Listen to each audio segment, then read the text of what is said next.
Hello, and thank you for subscribing to our newsletter. We appreciate your interest in our cause. America is a tune. It must be sung together.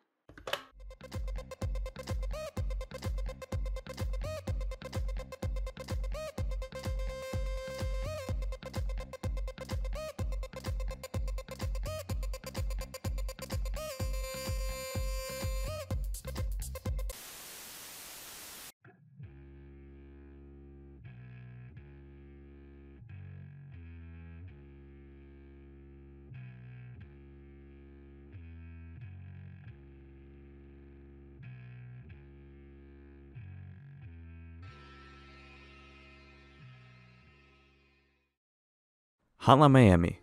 God, I love this game. A top-down shooter that is a bit challenging if it's your first time playing. I'll be talking about the story of Hotline Miami, so there will be spoilers. So with that out of the way, let's begin. You play as the main protagonist, Jacket. The game never tells you what to call him, and he wears a varsity jacket. It's better than me referring to him as a middle-aged white man. The game quickly throws a tutorial level in to show you the basic controls of the game, but you're gonna need some skills moving forward.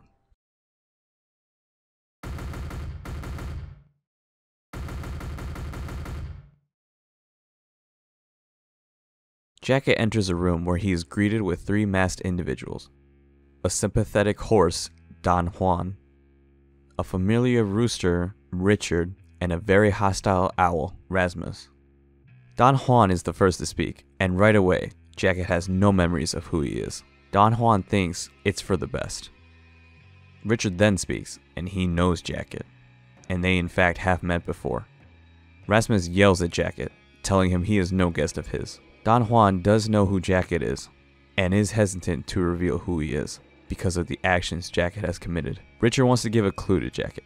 April 3rd, their first encounter. The game then throws us into that day. Jacket wakes up and he has a message left on his answering machine. Cookies have been dropped off at his apartment. However, opening the box, there is a rooster mask and instructions to retrieve a briefcase.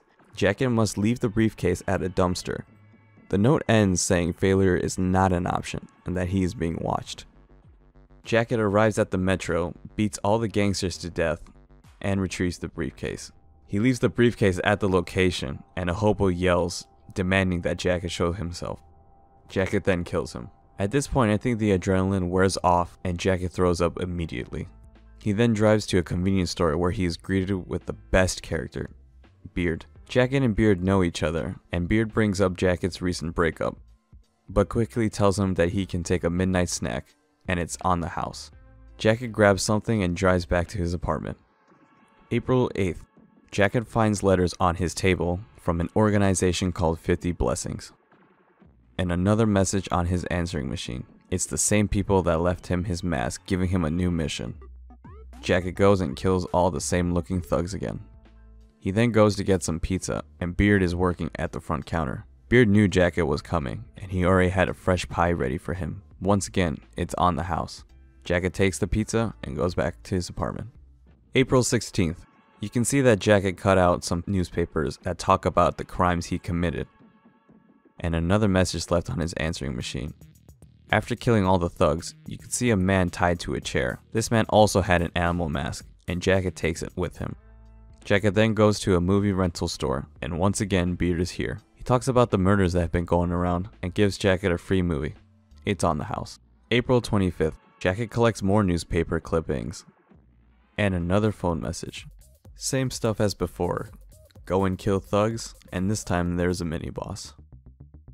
However, the last person Jacket sees is a woman. With the needle and cameras, you can take a guess what was happening. Jacket picks up the woman and brings her to his car. Before going home, Jacket stops at a club and sees Beard works here too. Beard tells Jacket he doesn't look so good and gives him a drink. Jacket takes it and goes home.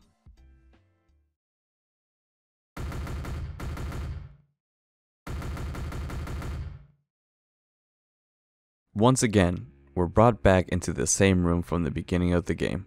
The same masked figures are here. Don Juan comments that Jacket has been busy since they first met, and Rasmus wants Jacket to leave.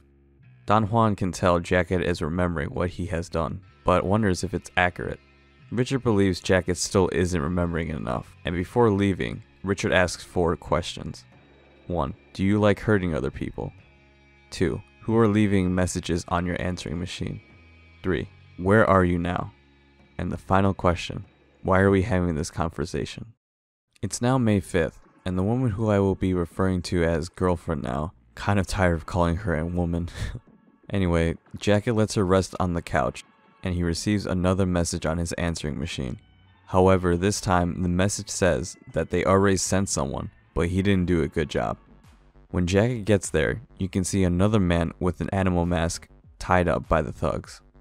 You can see the doors are trapped, so shooting at the door would cause the room to explode. Jacket stops by a convenience store, and we see some thugs beating on a man with an animal mask. Not wanting to get involved, Jacket talks to Beard. After grabbing a snack and leaving the store, the man is left as a bloody corpse. May 11th. We can see girlfriend is in the bathroom with the door locked. Jacket is still collecting newspaper clippings. Another message is left on his answering machine.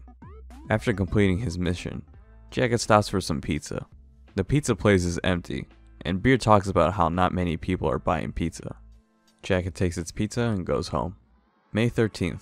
The girlfriend is taking a bath, and another message is left on Jacket's answering machine.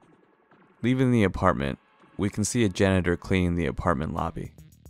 During the mission, Jacket kills everyone, but spares another janitor in the hotel that looks similar from the apartment lobby. Leaving the hotel, Jacket drives to a video rental store, and Beard tells Jacket that there are more than one person with an animal mask going around killing the thugs. Jacket picks up a movie and leaves. May 23rd. The girlfriend can be seen sitting on the couch and not locked in the bathroom. She is clearly comfortable living with Jacket. The apartment seems to be cleaner as well. Jacket listens to the message left on his answering machine and heads to the location. Once there, Jacket believes he is done, until a phone rings in the building. Jacket gets another mission that he has to go to the phone home building and deal with a prank caller by talking some sense into him. Jacket arrives at the phone home and sees everyone has been murdered. We then see a man with a bike helmet on a computer. Going into the room, all Biker says is, "You're dead meat." Quickly, Jacket grabs a golf club and is able to defeat Biker. Biker says it can't end like this. He was so close. Jacket then deals the final blow and leaves. Arriving at the bar, we can see no one is in it. And talking to Beard, he says that he has a bad feeling. He hasn't felt like this since San Francisco.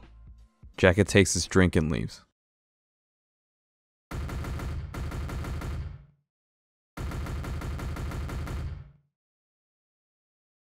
Back at the same room again.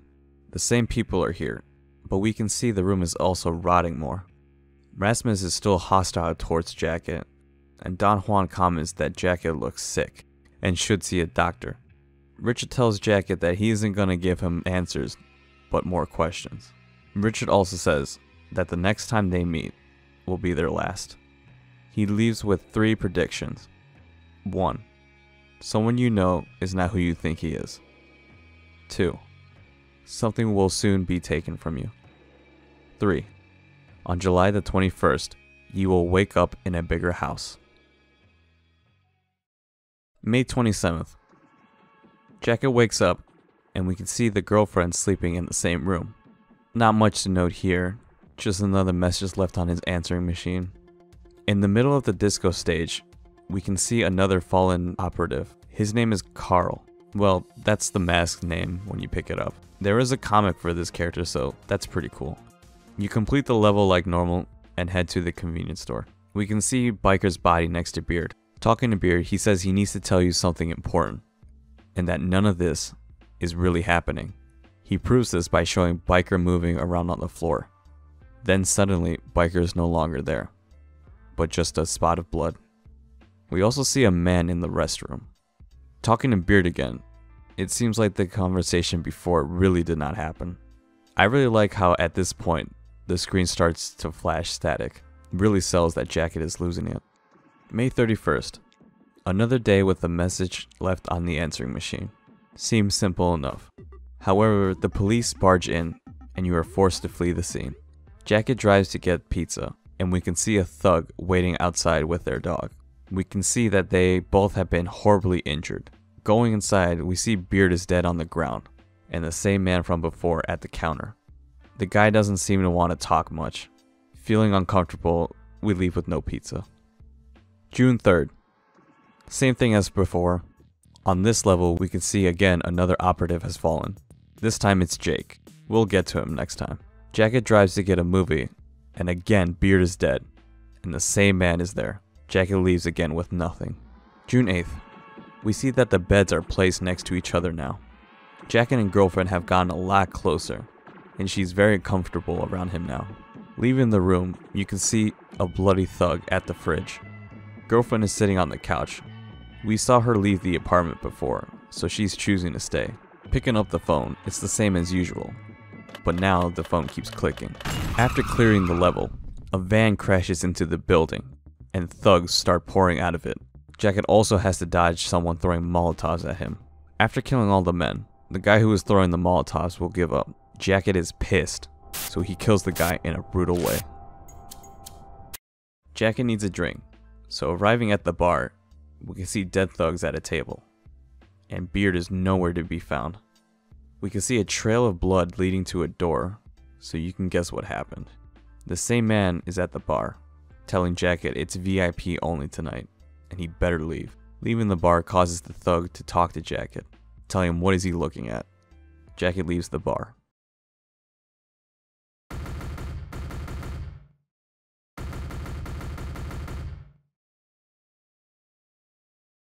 Part 4 starts. Jacket arrives at his apartment with suspenseful music playing. Making his way up, we can see the same man that has been following us with a rat mask. His name is Richter. We can see girlfriend is in the bathroom and she's dead. Going to Richter, he tells Jacket let's get this over with and shoots Jacket. Pressing R will send Jacket into the same atmosphere with the 3 masked people, or simply an outer body experience. It's just Jacket and Richard now. Richard tells Jacket that from this point on, nothing he does will serve any purpose, never to see the full picture. It's all his fault. Richard is telling Jacket that he never stopped to think, why is he doing all the killings?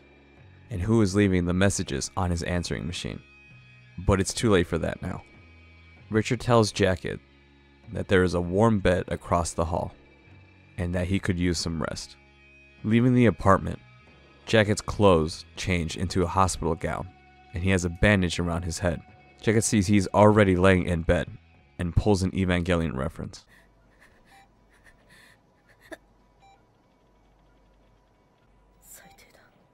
Okay, fine, he doesn't. His head just explodes. At the hospital, we can see a cop and a doctor talking about Jacket. Jacket has been in a coma for weeks now. The cops need Jacket to wake up, since he is the prime suspect for all the killings. The doctor tells him if he wakes up, and that he isn't fully healed from surgery. It's confirmed the girlfriend didn't make it, and they got Richter in custody. But Richter will not say anything to help the cops. July 21st. Jacket wakes up and sneaks out of the hospital. Barely making it back home, Jacket's car and apartment have been trashed. Going to the bathroom to change into his old clothes, he heads to the police station immediately. The best level in the game in my opinion. Just listen to that song.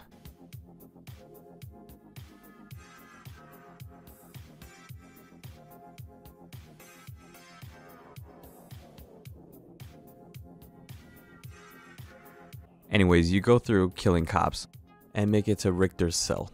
Richter is surprised that Jacket is alive and tells Jacket that he has no answers for anything. Filled with rage, Jacket punches Richter hard. Richter falls to the ground and tells Jacket that they aren't so different after all. They both have been getting weird phone calls. He really does not know anything, but he tells Jacket that the police have a file of the case somewhere. What happened next depends on the player. You can spare Richter's life or kill him. Either way, Jacket gets the case file and heads back to his apartment. July 23rd. Jacket goes through the police files on the phone calls. He finds the address and it is linked to the Russian mafia. He makes it to the club, killing all the Russians and finding the manager. The manager tells Jacket that he isn't the owner and wants no trouble, but the manager gives the address away anyway, but asks not to be hurt. Jacket isn't in the mood and brutally beats the man to death.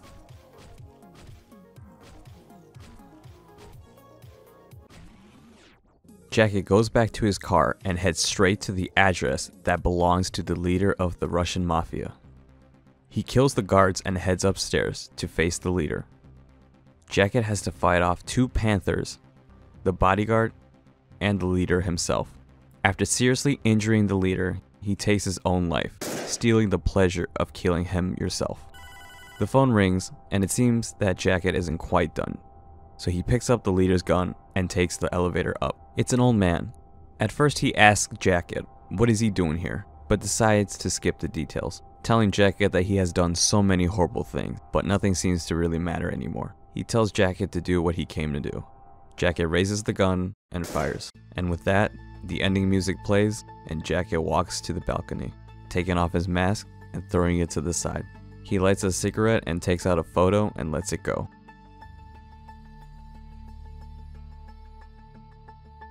The credits play and we get to reflect on what we have done throughout the game.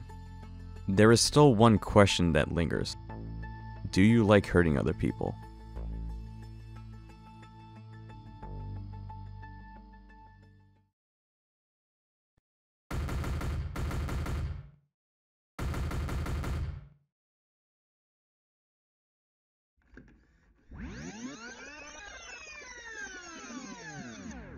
May 13th. We jump back to May 13th to the same biker from earlier in the game. He is shaking a man in a pig mask. Biker tells the man that he is bored and that he wants out. The man tells Biker there is a guy at the Blue Dragon restaurant that knows more. Biker heads to the restaurant where the Russian mafia are hanging out.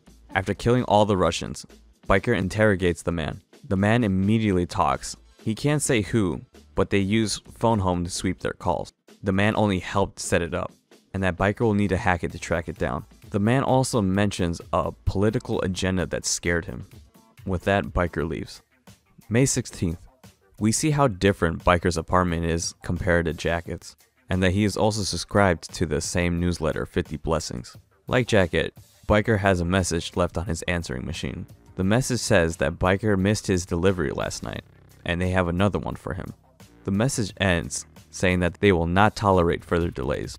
Trying to buy some time, Biker goes to the location and kills all the Russians that are there. May 23rd. It looks like Biker had a party at his apartment, with a woman in his bathroom and a man passed out on his couch. Biker gets another message on his answering machine, but instead of going to the location, he goes to phone home. You have the option to kill the employees or spare them. After killing the manager, Biker hacks into the computer. He manages to get the address. However, Jacket enters the office. Biker tells Jacket to leave if he doesn't want to die, but we know what happens. Jacket grabs a golf club, but Biker easily defeats Jacket and smashes his head in. So you must be asking yourself, who won this fight? Jacket is an unreliable narrator, since most of the events happened while he was in a coma, and Biker had a party last night and probably did some drugs, so both are unreliable narrators. We don't find out who won until the second game, but that's for next time. May 24th. The final message on his answering machine, and it's a threatening one. Ben from Miami Funeral Parlor has the tombstone for Biker, and that he'll get it before the weekend. This is implying that 50 Blessing is done with Biker, and will have him terminated by another operative. Biker gets on his bike and heads to the location he got yesterday. Entering, we see the same janitor earlier in the game, and they immediately flee into the sewer. This has 2 endings, where you chase after the janitor and they taunt you for not knowing anything. The other ending is that you find the secret puzzle pieces in the game to unlock a password. I was born in the USA. Before entering the sewer, Biker can now hack into the janitor's computer and find out what they're planning. Turns out they work for 50 Blessings as well, and it's a patriotic organization they use to recruit operatives to go on assassination hits. The goal is they want to topple the Russo-American coalition and gain power to get the country back on its feet. Biker has heard enough, and depending on what you do, you can kill the janitors, or spare them. Whichever option you choose, Biker gets on his bike and leaves Miami, not looking back. And that ends Hotline Miami. I'm sure everyone already knows about this game, but if you haven't, please check it out. The music, gameplay, and the aesthetic is amazing. The game will kick your ass definitely, but completing the level is so satisfying. Plus, having no music after beating the level really sells it, making you reflect on what you've done. I love all the characters, especially one. Obviously it's Biker. His playstyle to me feels more challenging, and you have to be cautious with your knives. You only have 3, and Biker can't pick up any other weapon. I'm sure people prefer Jacket's playstyle, choosing different masks with different abilities, but if you're a Chad and want to challenge yourself, then you go with Biker. I'm gonna go through the second game. I just need to decide if I want to go chronologically or just how it's laid out, because the timeline's out of order. I hope you guys enjoyed this video. Please make sure to like and subscribe, I'd really appreciate it. Check out my other videos if you want more, and go follow my social medias. The link will be in the description below. Anyways, I'll see you guys in the next... Huh? That's weird. Hello? Hello, it's M from Miami Funeral Home. Just wanted to remind you that your appointment is this Friday. See you then.